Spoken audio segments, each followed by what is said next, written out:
Thank you for joining me to discuss the ins and outs of each of the science and engineering practices. My name is Eddie Walsh, and I want to start us off by having us consider a phenomenon you could use if you wanted to make students aware of some of the current events going on with land management in southern Idaho.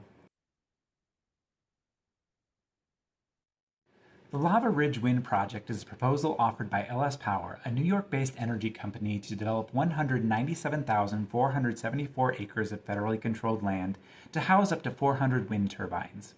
Here are some arguments offered by Idaho Senator James Risch and Director of Project Development at LS Power, Luke Papez.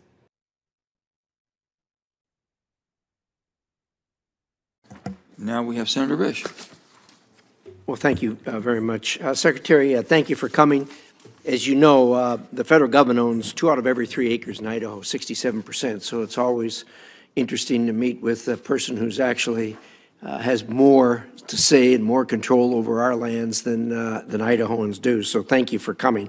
I want to focus on one thing today, one thing and one thing only, and that is the Lava Ridge Wind Turbine Project in Idaho. Have you heard of it?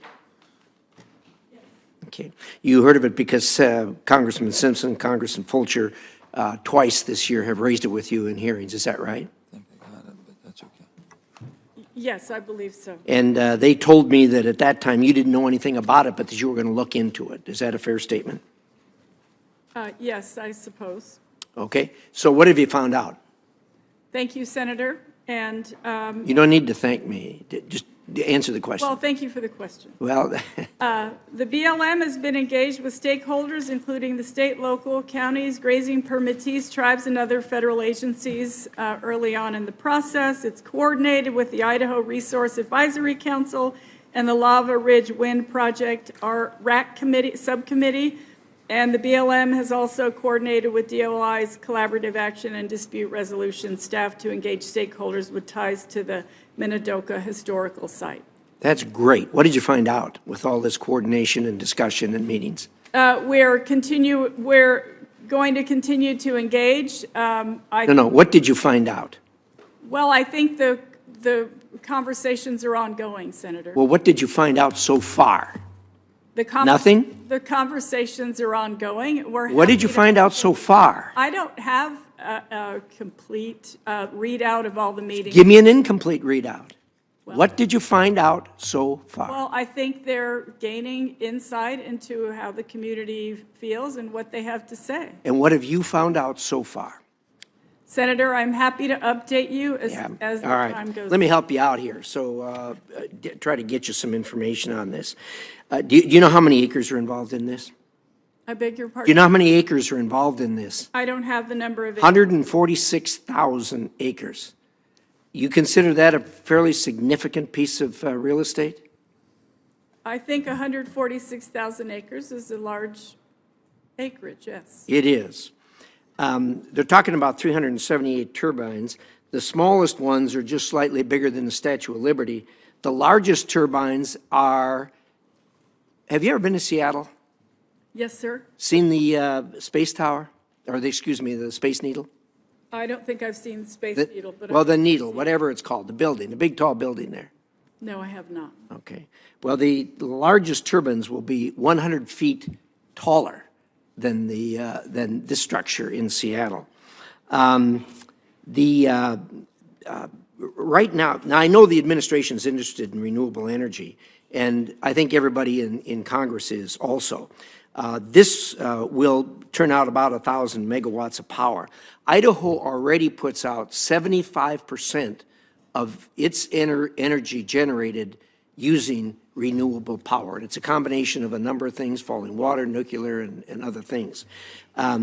It's stunning to us that you would think of 144,000 acres for 1,000 megawatts. And let me tell you why. We're in the next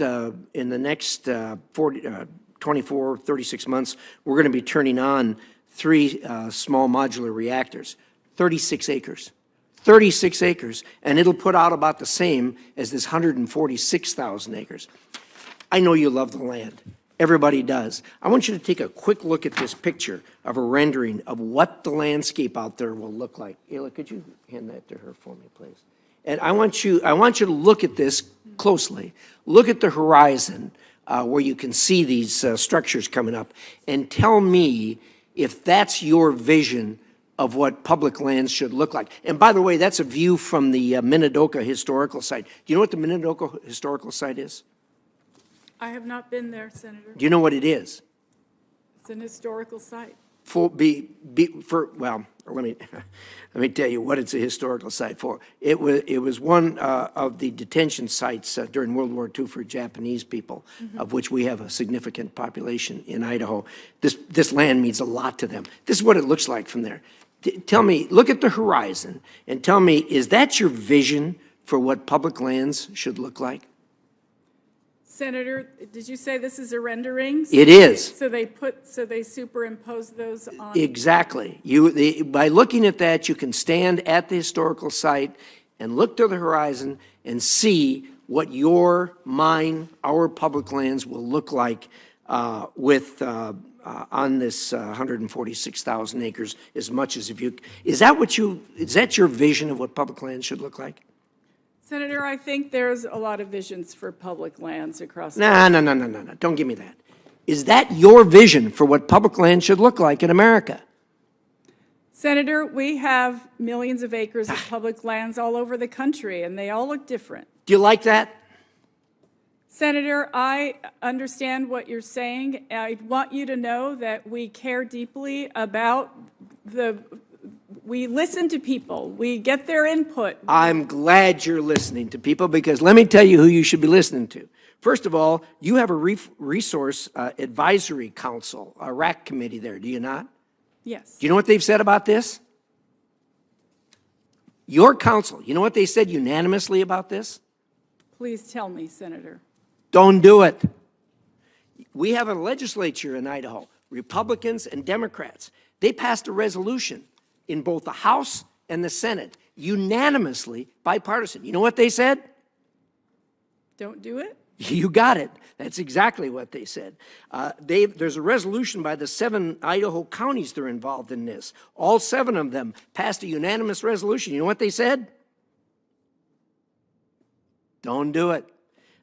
There's been letters signed unanimously by the Friends of Minidoka and the larger Japanese American community inside and outside of Idaho. And you know what they said? Don't do it. You've received a letter from myself, the governor, the rest of our delegation, and we've said the same thing. Don't do it. So let me close with this. Don't do it. Really a very forward-thinking and exciting energy industry to be a part of at this time. This project would nearly double the already existing amount of wind turbines in Idaho and generate 1,000 megawatts of power. There will also be a massive benefit to the state's economy. Over $500 million of economic output during just the 2-year construction window is huge for the economy in the state of Idaho. Includes 700 jobs during that 2-year construction window and tens of millions of dollars in tax revenue. Developers decided on a plot of land that would stretch across Jerome, Minidoka, and Lincoln counties. Many of the counties and communities in the area we found have been responsive to this type of investment and business investment into their communities and their economy. So really a lot of factors went into locating here at the Lava Ridge Wind Project site. The location has drawn criticism from Japanese American advocacy groups due to its proximity to the Minidoka National Historic Site, but officials are willing to try and come to an agreement. We're currently seeking an opportunity to meet with them and understand their concerns, convey information that we have, and certainly find a way that we can coexist here. If completed, the farm would have the ability to power 300,000 homes.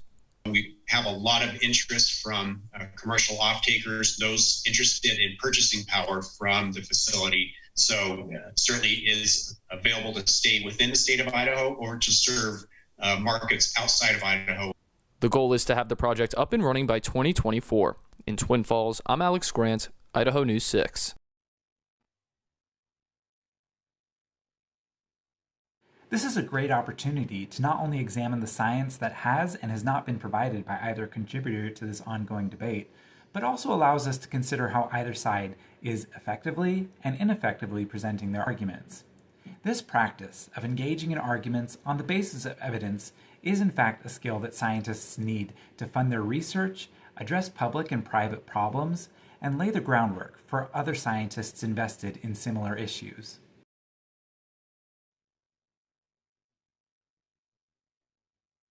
Many teachers use reflection as a strategy to promote growth in their students by asking them to reflect on the science they experienced during the class time. The science and engineering practice of engaging in argument from evidence goes beyond personal reflection and asks students to place their newly learned scientific understanding into context with their own reality. Students should be compelled to advocate for their interests based on their new understandings and test their ideas out further, comparing their results against the results posed by others conducting similar investigations. Students need to understand what is at stake and what appropriate actions can help them. I want to go ahead and fully introduce myself. My name is Eddie Walsh, and I am the Region 6 Instructional Science Coach working with the Idaho Department of Education. I am based out of Idaho Falls, but myself and the other Idaho Science Coaches are happy to meet you wherever you are in your science education journey. Our sole focus is to help teachers plan, teach, and assess around the Idaho Content Standards for Science. Let's focus on how we can approach the science and engineering practice of engaging in argument from evidence. If you have further questions about how the Idaho Science Coaches can help you with your teaching goals, feel free to reach out to me at my email or visit our Idaho Science Coach website via the QR code or Idaho Department of Education website.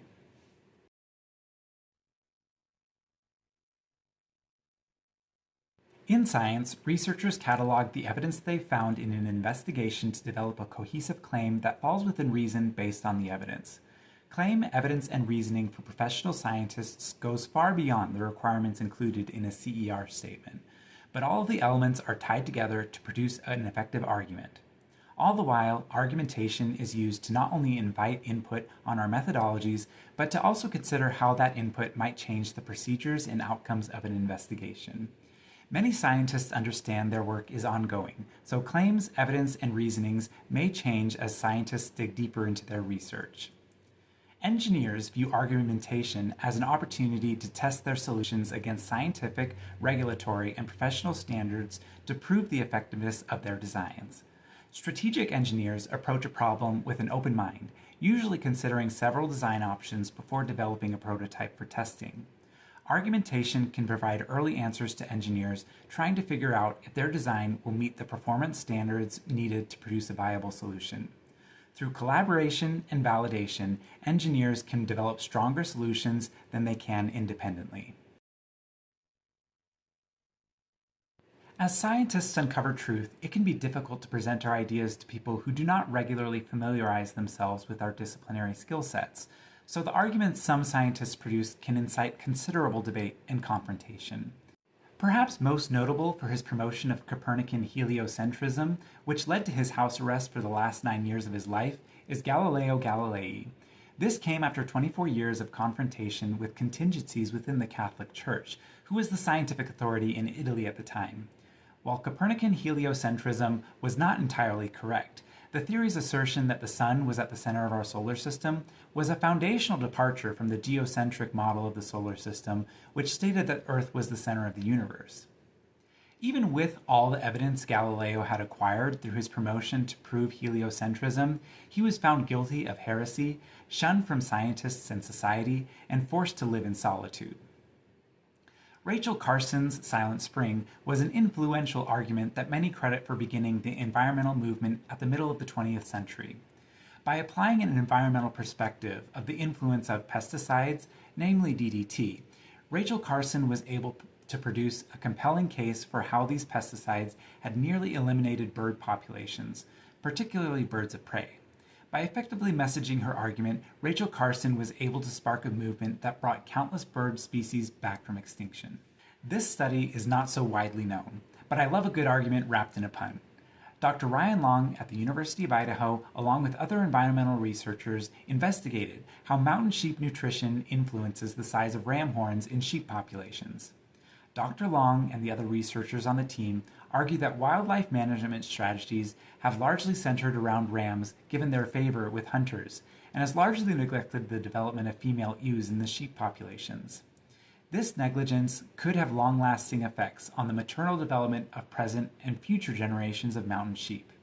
Because of this, Dr. Long argues that sheep be managed by hunting or translocation to ensure sheep have adequate nutrition during their development to yield more trophy-worthy sheep populations and stabilize populations over time.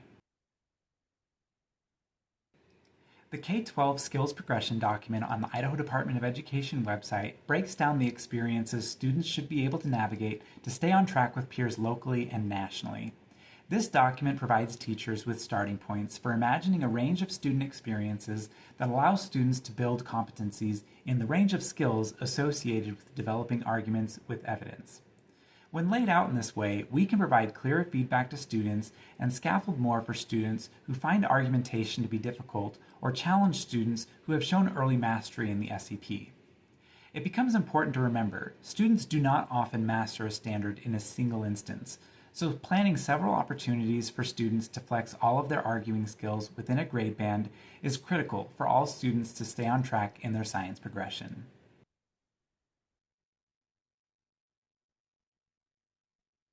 Some scientists draw data from a variety of sources to substantiate their arguments. Dr. Jen Pierce is in the College of Geosciences at Boise State University. While there is no readily apparent way to measure historic climate change, Dr. Pierce's research combines a range of hydraulic, biologic, and geologic data to understand what wildfires have looked like in areas like the western United States well before we humans started charting data.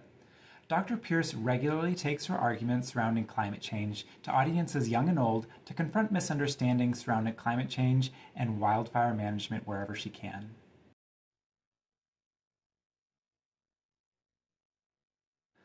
Teachers looking to dive deeper into methods for teaching argumentation in the science classroom can look for these resources as starting points to shake up their teaching.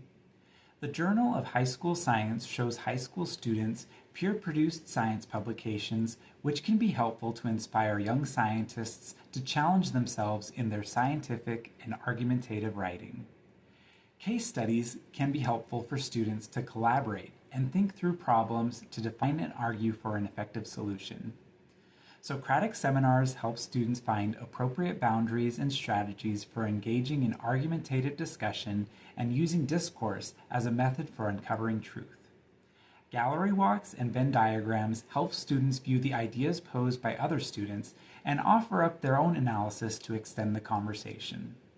All the while, students can consider the medium in which they present their arguments, which may make or break the interpretation of their argument by an audience.